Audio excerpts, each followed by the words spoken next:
Muéstrame tus manos. No te muevas. ¿Entiendes? Le dije que se quedara quieto. Hemos recibido un aviso sobre actividades sospechosas. Necesito entrar y echar un vistazo. ¿Qué tipo de actividad sospechosa?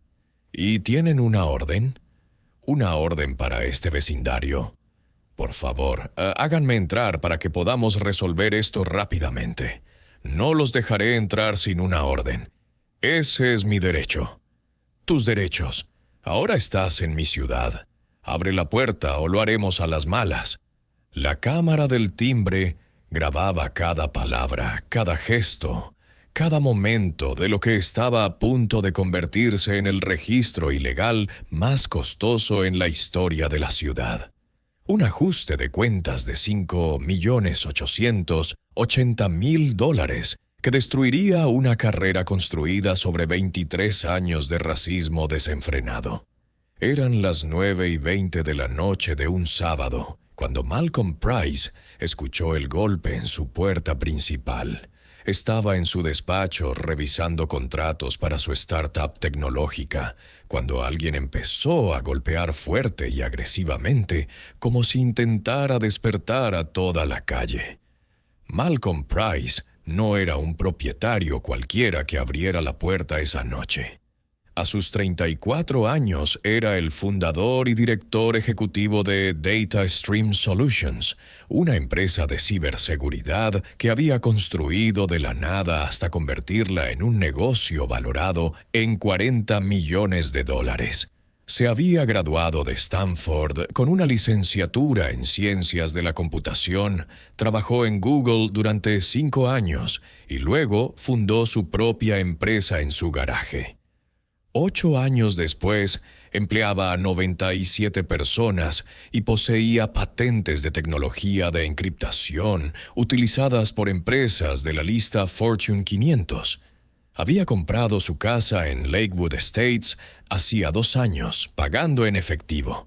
3,000 pies cuadrados, 4 dormitorios, césped impecable, entrada circular. El vecindario era de viejo dinero. Membresías de clubes de campo, autos de lujo en cada entrada.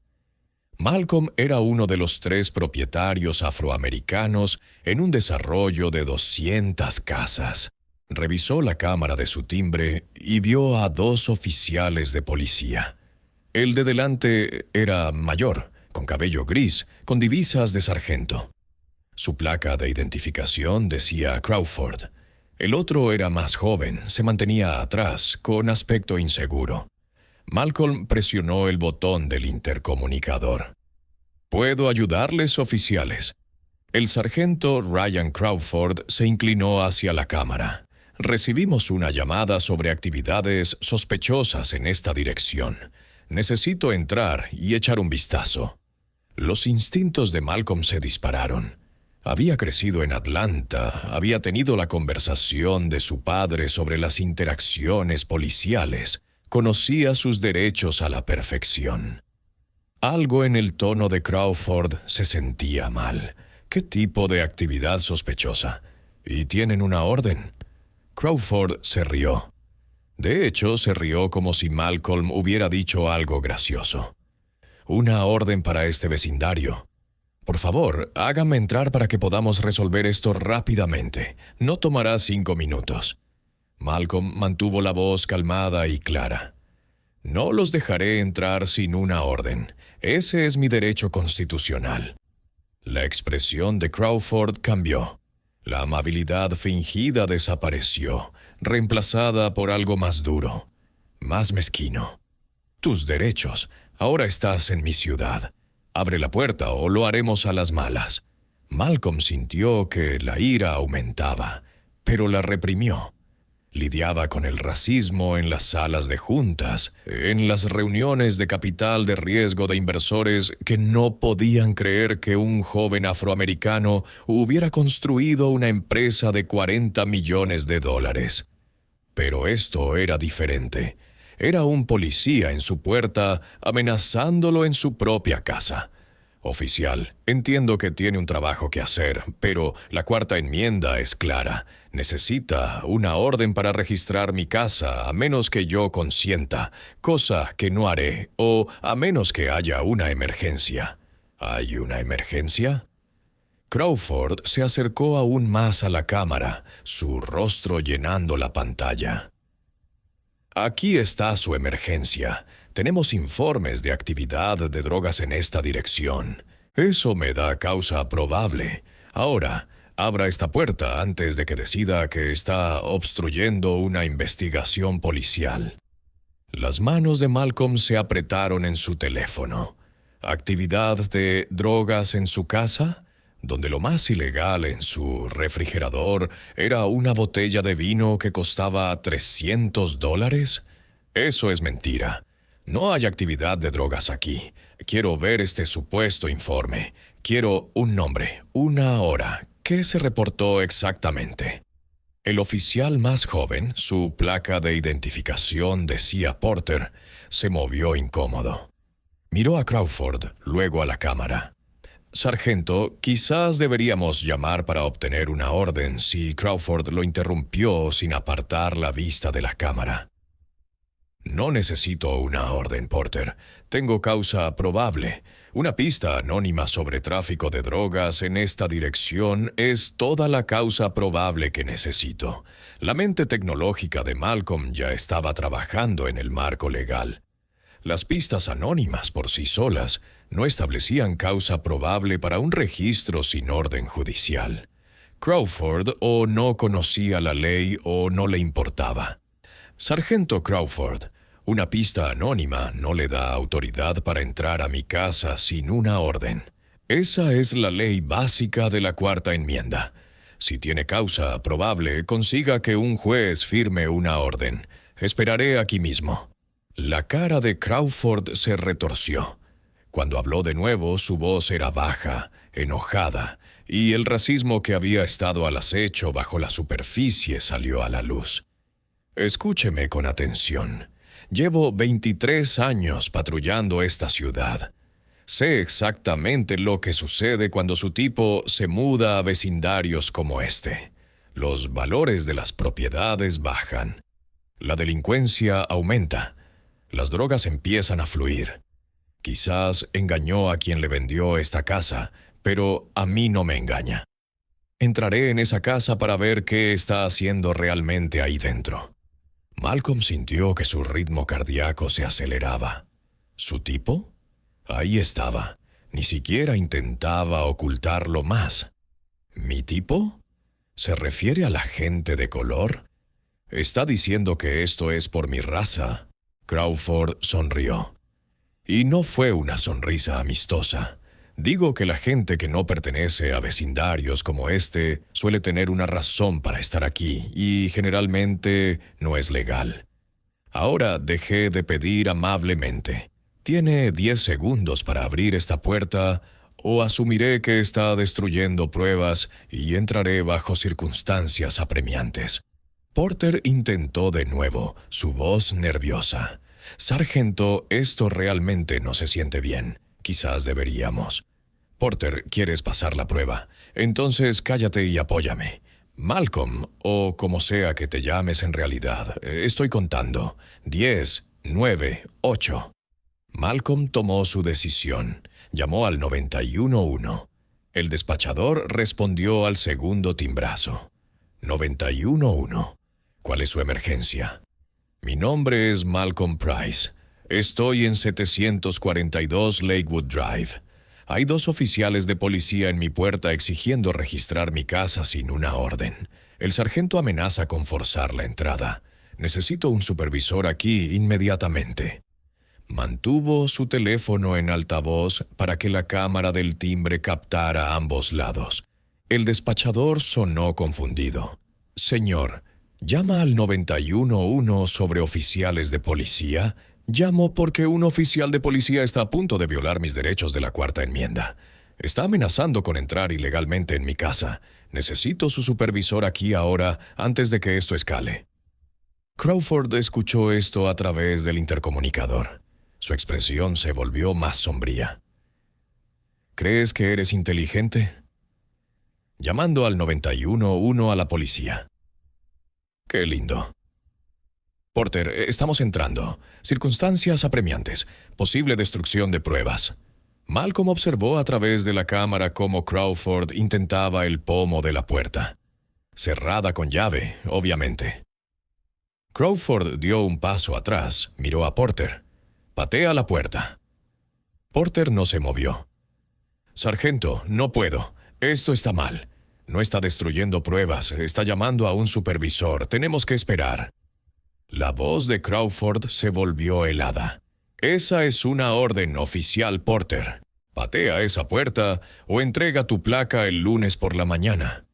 Porter miró la cámara, miró a Crawford y tomó su decisión.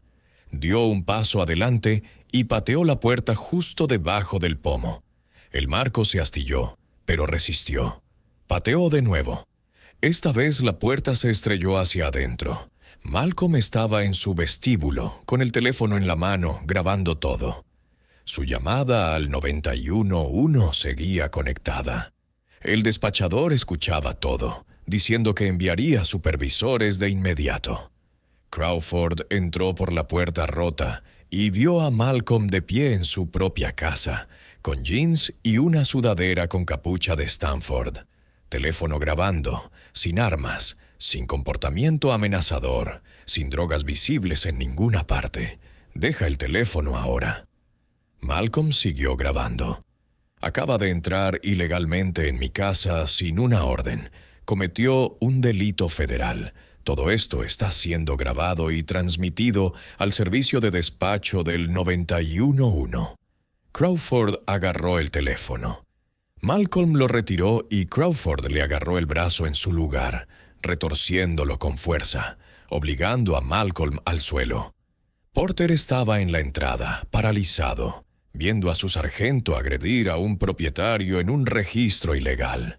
Está bajo arresto por resistirse al arresto y obstrucción.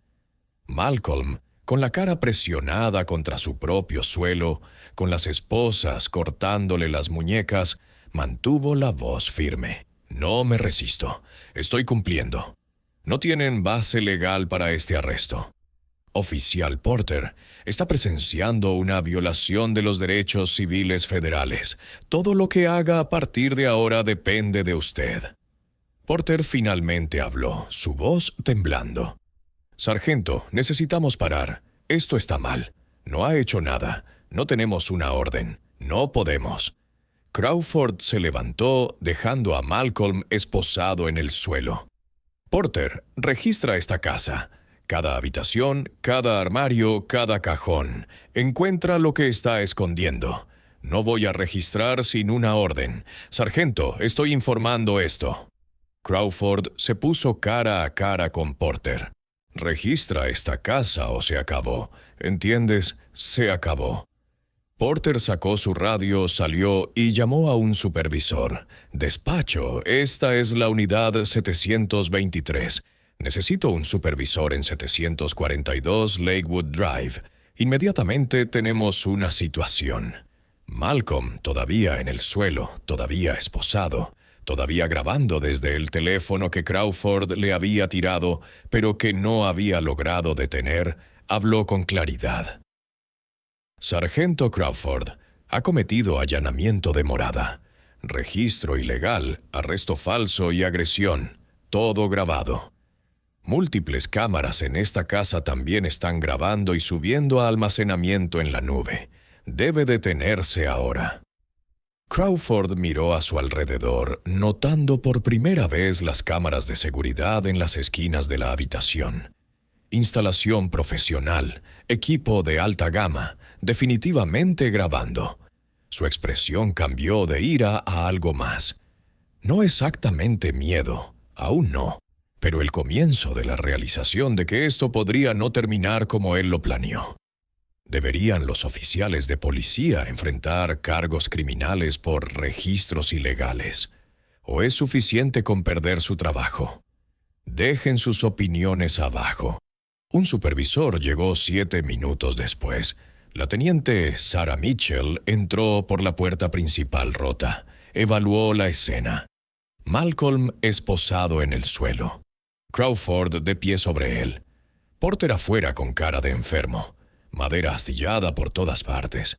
Y su rostro se puso pálido. ¿Alguien quiere decirme qué demonios pasó aquí? Crawford se enderezó tratando de reafirmar el control.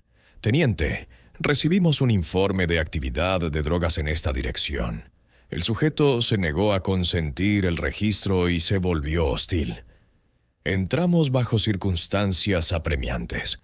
El sujeto se resistió al arresto. Mitchell miró a Malcolm, a los muebles caros, al diploma de Stanford enmarcado en la pared, a los premios de su startup tecnológica en la estantería, a la ausencia total de cualquier cosa que sugiriera actividad criminal. ¿Dónde está su orden, sargento? No la necesitaba. Circunstancias apremiantes. ¿Qué circunstancias apremiantes? ¿Qué se estaba destruyendo? Crawford dudó. Estaba en el teléfono. Podría haber estado alertando a cómplices para destruir pruebas. Mitchell cerró los ojos por un momento como si rezara por paciencia. Estaba en el teléfono con el 911 llamando a un supervisor. Escuché la grabación del despacho de camino aquí. Señor Price, soy la teniente Mitchell. Le quitaré esas esposas. Por favor, no se mueva. De repente le quitó las esposas de las muñecas a Malcolm. Marcas de un rojo intenso mostraban dónde se habían clavado en su piel. Malcolm se sentó lentamente. Recuperó su teléfono y miró a Mitchell. Teniente, el sargento Crawford irrumpió en mi casa sin una orden, sin consentimiento y sin justificación legal. Hizo declaraciones explícitamente racistas que están en cámara. Me agredió y me arrestó falsamente. Soy un ciudadano respetuoso de la ley. Tengo una empresa de tecnología. Nunca he sido arrestado. Nunca he tenido contacto policial más allá de multas de tráfico. Y acabo de ser atacado en mi propia casa por un sargento de policía que me dijo que la gente como yo no pertenece a este vecindario.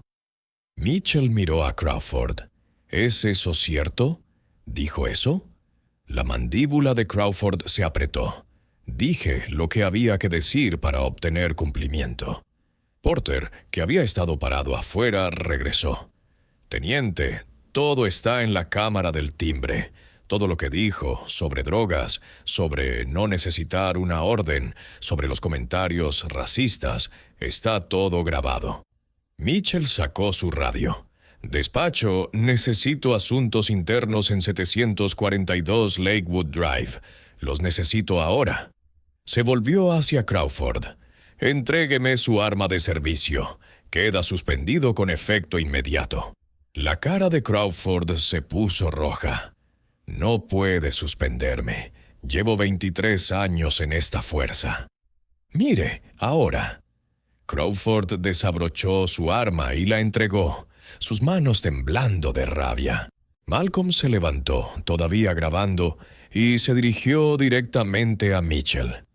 Teniente, quiero presentar cargos criminales por allanamiento de morada, agresión, arresto falso y violación de mis derechos civiles bajo el pretexto de la ley. También quiero el nombre y la información de contacto de la División de Asuntos Legales de su departamento porque presentaré una demanda federal. Mitchell asintió. Ese es su derecho, señor Price. Me aseguraré de que reciba todo lo que necesite. Necesito preguntar. ¿Necesita atención médica? Esas marcas en sus muñecas. Necesito fotografías de las lesiones. Necesito una copia de cada informe policial presentado esta noche. Necesito la declaración de Porter sobre lo que presenció y necesito las imágenes de su cámara corporal. Mitchell parecía impresionada a pesar de la situación. Usted conoce sus derechos. Malcolm sonrió, pero no había humor en ello. Soy miembro de la Junta de la ACLU. He financiado 4 fondos de defensa legal para casos de mala conducta policial. Sé exactamente con qué estoy lidiando. La expresión de Crawford finalmente mostró miedo. Acababa de irrumpir en la casa de alguien con los recursos y el conocimiento para destruir su carrera y enviarlo a prisión. La abogada de Malcolm, Jennifer Chin, llegó 30 minutos después. Era socia de uno de los bufetes de abogados de derechos civiles más prestigiosos de la ciudad. Y cuando Malcolm la llamó desde su vestíbulo destrozado, ella había dejado una cena para ir directamente. Chin documentó todo. Fotografió la puerta rota, las marcas en las muñecas de Malcolm, las imágenes de la cámara del timbre, las imágenes de la cámara de seguridad interior. Entrevistó a Porter, quien, al darse cuenta de que su carrera dependería de su honestidad, le contó todo lo que Crawford había dicho y hecho. La investigación de asuntos internos avanzó rápidamente. Las imágenes de la cámara del timbre fueron condenatorias. La declaración de Crawford de que no necesitaba una orden. Su comentario explícito sobre la gente como usted mudándose al vecindario. Su amenaza de entrar por la fuerza. Todo grabado en alta definición con audio claro. Las cámaras interiores capturaron la entrada ilegal, la agresión, el arresto falso. Las copias de seguridad en la nube significaban que Crawford no podía afirmar que la evidencia había sido manipulada. Las marcas de tiempo coincidían con la grabación de la llamada al 911 que había capturado todo a través del teléfono de Malcolm. La investigación de asuntos internos avanzó rápidamente. Las imágenes de la cámara del timbre fueron condenatorias. La declaración de Crawford de que no necesitaba una orden. Su comentario explícito sobre la gente como usted mudándose al vecindario. Su amenaza de entrar por la fuerza. Todo grabado en alta definición con audio claro. Las cámaras interiores capturaron la entrada ilegal. La agresión, el arresto falso, las copias de seguridad en la nube significaban que Crawford no podía afirmar que la evidencia había sido manipulada. Las marcas de tiempo coincidían con la grabación de la llamada al 911 que había capturado todo a través del teléfono de Malcolm. Asuntos Internos entrevistó extensamente a Porter. Proporcionó una declaración detallando la orden de Crawford de patear la puerta, sus amenazas sobre el trabajo de Porter si no cumplía, su negativa a esperar una orden o un supervisor, a pesar de las objeciones de Porter. Porter también reveló que no era la primera vez que veía a Crawford realizar registros cuestionables. Hace 3 meses, Crawford me hizo esperar en el coche mientras registraba el apartamento de una familia hispana. Porter testificó. Sin orden, solo dijo que olía a marihuana. No encontró nada. La familia presentó una queja, pero no pasó nada. Debería haber dicho algo entonces. Lamento no haberlo hecho. Luego sacaron el historial de servicio de Crawford. Lo que encontraron hizo que la investigación se ampliara de un registro ilegal a un patrón que abarcaba 2 décadas. Crawford había realizado 41 registros sin orden judicial durante 23 años. 38 de esos registros se dirigieron a propietarios afroamericanos o hispanos. Solo 3 se dirigieron a residentes blancos, y los 3 resultaron en arrestos reales por delitos legítimos. Los 38 registros de propietarios de minorías resultaron en 0 arrestos. 0. Ni una sola persona acusada de un delito porque Crawford nunca había encontrado nada ilegal. Simplemente había irrumpido en sus casas basándose en suposiciones racistas, destrozado sus pertenencias, violado sus derechos y se había ido sin consecuencias. Los investigadores de asuntos internos sacaron los archivos de cada uno de esos 41 registros.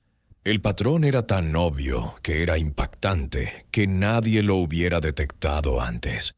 Crawford afirmaba oler marihuana o informar de actividades sospechosas o citar una pista anónima.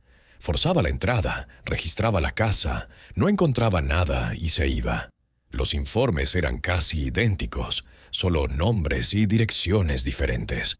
En un caso de hace 8 años, Crawford había irrumpido en la casa de la doctora Patricia Williams, una pediatra, afirmando que había recibido una pista sobre tráfico de drogas.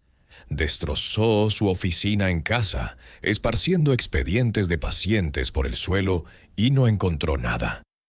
La doctora Williams había presentado una queja describiendo los comentarios racistas de Crawford durante el registro. La queja fue marcada como infundada. En otro caso de hace 12 años, Crawford registró la casa del maestro Robert Martínez, un maestro de primaria, después de afirmar que alguien había informado de actividades sospechosas. La esposa de Martínez tenía 7 meses de embarazo en ese momento. Crawford la había hecho sentarse en el suelo mientras registraba, ignorando sus súplicas de que el estrés podría desencadenar el parto.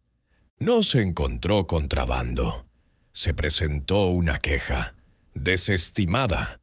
Los investigadores encontraron un patrón en cómo se manejaban las quejas. Cada queja contra Crawford iba al mismo investigador de asuntos internos, el teniente Thomas Bradley, quien se había jubilado hacía 4 años.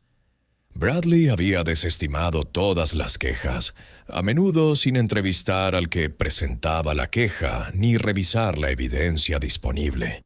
Cuando rastrearon a Bradley en su jubilación, se mostró reacio a hablar.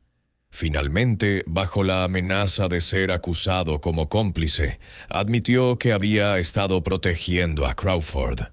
Ryan y yo pasamos por la academia juntos. Bradley dijo a los investigadores: fuimos compañeros durante 5 años. Él me cubrió en la calle, así que yo lo cubrí en asuntos internos. Sabía que lo que hacía no estaba bien, pero me dije a mí mismo que no era mi lugar cuestionar los instintos de un policía de la calle. Los investigadores preguntaron a Bradley si entendía que los instintos de Crawford se basaban en el racismo. No quería verlo de esa manera, dijo Bradley, pero sí sabía, se habían presentado quejas, 13 quejas formales durante 23 años describiendo el mismo patrón que Malcolm había experimentado. Crawford presentándose sin órdenes, haciendo declaraciones racistas, forzando la entrada, realizando registros ilegales. Cada queja había sido desestimada o resuelta discretamente. El departamento había pagado $230,000 en acuerdos a lo largo de los años a las víctimas de los registros ilegales de Crawford. Habían resuelto los casos, hecho firmar acuerdos de confidencialidad a las víctimas y permitido que Crawford siguiera trabajando sin más disciplina que formación adicional. El patrón de acuerdos llamó la atención de la División de Derechos Civiles del FBI, citación de todos los acuerdos de conciliación relacionados con Crawford, y encontraron algo aún más perturbador. La oficina del fiscal de la ciudad había reconocido a Crawford como un pasivo, pero había decidido que era más barato resolver casos individuales que despedirlo y arriesgarse a una demanda por despido improcedente. Un memorándum interno de hace 7 años, escrito por el entonces fiscal de la ciudad, Daniel Morrison, lo exponía explícitamente.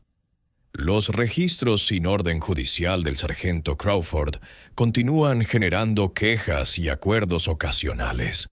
Sin embargo, el despido probablemente resultaría en arbitraje sindical y posible reincorporación con pago retroactivo. Se recomendó continuar con los acuerdos como una solución más rentable. La ciudad sabía que Crawford estaba violando los derechos constitucionales. Realizaron un análisis coste-beneficio y decidieron seguir pagando a las víctimas en lugar de detener las violaciones.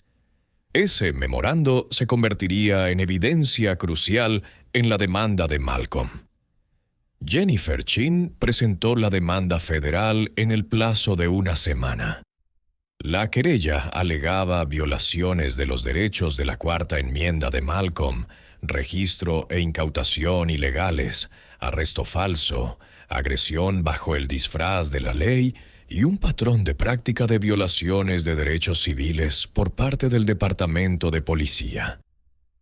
La demanda nombraba a Crawford individualmente, al jefe de policía por supervisión inadecuada y a la ciudad por mantener políticas que permitieron el comportamiento de Crawford durante 2 décadas. El Departamento de Justicia intervino. El FBI inició una investigación sobre si la conducta de Crawford alcanzaba el nivel de un crimen de odio federal. Un fiscal federal comenzó a revisar cada uno de los 41 registros sin orden judicial de Crawford para determinar si se justificaban cargos criminales. Crawford contrató a un abogado defensor, pero no había defensa para lo que las cámaras habían grabado. Su abogado intentó argumentar que Crawford tenía una sospecha razonable basada en la pista anónima, pero incluso eso se desmoronó cuando los investigadores no pudieron encontrar ningún registro de que se hubiera realizado una llamada anónima esa noche. Crawford había mentido. No hubo ninguna pista.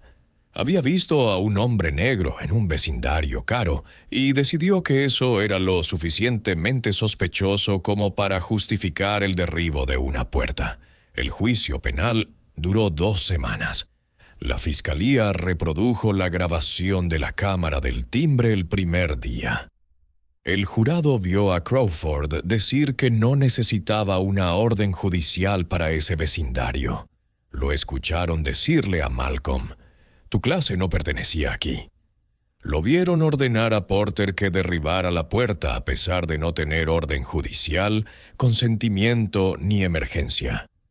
Escucharon el testimonio de Porter sobre haber sido amenazado con perder su trabajo si no participaba en un registro ilegal. Vieron la grabación de la cámara interior de Crawford agrediendo a Malcolm en su propia casa. La fiscalía también llamó a víctimas anteriores de Crawford para que testificaran. Al tercer día, la doctora Patricia Williams subió al estrado. Describió cómo Crawford irrumpió en su casa 8 años antes, esparció los archivos de sus pacientes y hizo comentarios sobre lo sospechoso que era que pudiera permitirse una casa tan bonita con el sueldo de una doctora. Dijo, y cito: «Los médicos como usted suelen trabajar en clínicas, no en consultorios privados. ¿De dónde proviene el dinero real?». Testificó la doctora Williams. «Le mostré mi licencia médica, mis diplomas de la Facultad de Medicina y la residencia.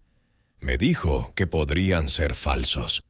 Pasó 2 horas destruyendo mi oficina en casa buscando drogas que no existían». Al cuarto día, Robert Martínez testificó sobre la irrupción de Crawford en su casa mientras su esposa embarazada estaba aterrorizada en el suelo de su sala de estar. «Mi esposa lloraba, suplicándole que la dejara sentarse en el sofá porque el suelo le dolía en la espalda», dijo Martínez. Crawford le dijo que si se movía, la arrestaría por obstrucción. Tenía 7 meses de embarazo y la hizo sentarse en un suelo de madera durante 90 minutos mientras él destrozaba nuestra casa. La fiscalía presentó a 6 víctimas más. Cada historia era la misma. Crawford aparecía sin orden judicial, usaba lenguaje racista, destruía propiedades durante los registros, no encontraba nada y se marchaba sin disculpas ni explicaciones. Cada víctima había presentado quejas. Cada queja había sido desestimada. Peritos testificaron sobre la Cuarta Enmienda, sobre el requisito de orden judicial, sobre cómo las pistas anónimas por sí solas no establecen causa probable para la entrada sin orden judicial. Un profesor de Derecho Constitucional, uno de los antiguos profesores de Malcolm en Stanford, explicó al jurado que Crawford había violado derechos constitucionales claramente establecidos que cualquier oficial razonable habría conocido. El profesor James Richardson guió al jurado a través de los estándares legales utilizando un lenguaje sencillo para explicar la compleja doctrina constitucional. La Cuarta Enmienda nos protege de registros e incautaciones irrazonables, testificó el profesor Richardson. Los fundadores escribieron esta enmienda porque los soldados británicos solían entrar en las casas de los colonos sin permiso, buscando cualquier cosa que pudiera justificar un arresto. La enmienda dice que la policía necesita una orden judicial firmada por un juez basada en causa probable. Hay excepciones, pero son limitadas y bien definidas. Luego explicó por qué las acciones de Crawford no encajaban en ninguna excepción. Las circunstancias exigentes requieren una emergencia real. Evidencia que está siendo destruida. Alguien en peligro inmediato. Un sospechoso que huye. El sargento Crawford vio al señor Price llamar al 91 pidiendo un supervisor. Eso no es destruir evidencia, es pedir ayuda. No hubo emergencia, ni excepción, ni justificación legal para derribar esa puerta. La defensa intentó argumentar que Crawford había actuado de buena fe, que creía que tenía autoridad para entrar basándose en su formación y experiencia. La fiscalía destrozó ese argumento al mostrar los registros de formación de Crawford, que incluían múltiples sesiones sobre los requisitos de la Cuarta Enmienda y los procedimientos de orden judicial. La instructora, la oficial Michelle Torres, testificó que Crawford había asistido a 8 sesiones separadas sobre policía constitucional durante su carrera de 23 años. En cada sesión se enfatizó el requisito de orden judicial. Enseñamos a los oficiales que el requisito de orden judicial es la base de la Cuarta Enmienda, testificó Torres. Lo taladramos en ellos. Sin orden judicial, sin entrada a menos que haya una emergencia genuina. El sargento Crawford asistió a todas las sesiones, tomó los exámenes, aprobó. Él conocía la ley. Crawford subió al estrado e intentó justificar sus acciones. El contrainterrogatorio fue brutal. Sargento Crawford, usted testificó que creía que tenía causa probable para entrar en la casa del señor Price. ¿En qué se basaba esa causa probable? En una pista anónima sobre actividad de drogas, pero no hubo ninguna pista anónima, ¿verdad? Revisamos todas las llamadas que entraron esa noche. Nadie llamó sobre la dirección del señor Price. Crawford se removió en su asiento. Puede que me haya equivocado en cuanto a la llamada específica. Usted no se equivocó. Mintió. Vio a un hombre negro en un vecindario caro y decidió que eso era lo suficientemente sospechoso como para derribar su puerta. Eso no es cierto. ¿De verdad? Miremos su historial. 41 registros sin orden judicial en 23 años. 38 de ellos dirigidos a propietarios negros o hispanos. 3 dirigidos a propietarios blancos. ¿Puede explicar esa disparidad? Los diferentes vecindarios tienen diferentes tasas de criminalidad. El vecindario del señor Price tiene una de las tasas de criminalidad más bajas de la ciudad. Es un área rica y segura. Sin embargo, usted le dijo que tenía un problema de drogas desde que estas personas empezaron a mudarse aquí. ¿A qué se refería con estas personas? Crawford no respondió. Se refería a la gente negra, ¿verdad? Vio a un propietario negro en un vecindario blanco rico y asumió que debía ser un criminal. El abogado de Crawford objetó, pero el daño ya estaba hecho. El jurado había escuchado la grabación de la cámara del timbre. Sabían exactamente a qué se refería Crawford. El jurado deliberó durante 5 horas. Encontraron a Crawford culpable de privación de derechos bajo el disfraz de la ley, allanamiento de morada, agresión y detención ilegal. El juez lo sentenció a 12 años de prisión federal. En sus comentarios de sentencia, señaló que Crawford había abusado de su posición de confianza durante más de 2 décadas, violando los derechos constitucionales de docenas de ciudadanos basándose puramente en su raza, y que su conducta representaba una traición a todo lo que la aplicación de la ley debería defender. La demanda civil se resolvió por $5.800.000. La ciudad acordó pagar $4.500.000 a Malcolm directamente y otro $1.300.000 para establecer un fondo para otras víctimas de Crawford que se vieron obligadas a firmar acuerdos de confidencialidad.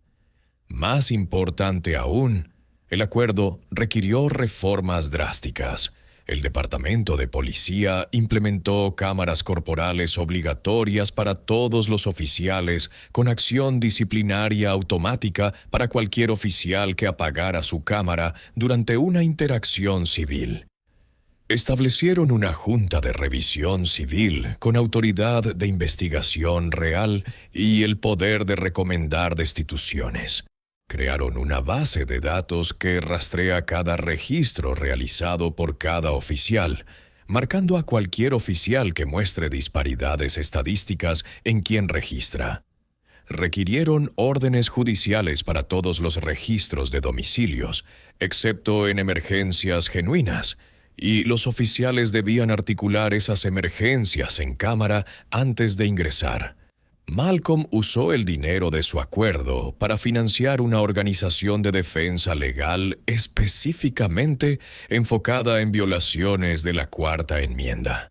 La organización brindó representación legal gratuita a personas cuyos hogares habían sido registrados ilegalmente, ayudándolas a navegar el complejo proceso de presentar quejas y demandas.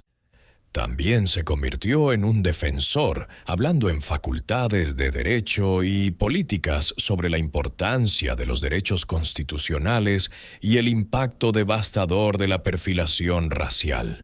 Testificó ante el Congreso sobre la necesidad de estándares federales para registros sin orden judicial. Crawford lo perdió todo: su carrera, su libertad, su pensión. Se convirtió en un caso de estudio en facultades de derecho, un ejemplo de cómo el racismo y el abuso de poder podían corromper la aplicación de la ley. Porter, el joven oficial que intentó detener a Crawford, fue ascendido a sargento 3 años después. Se convirtió en instructor de policía constitucional, enseñando a los nuevos oficiales la importancia de defenderse cuando presenciaban una irregularidad.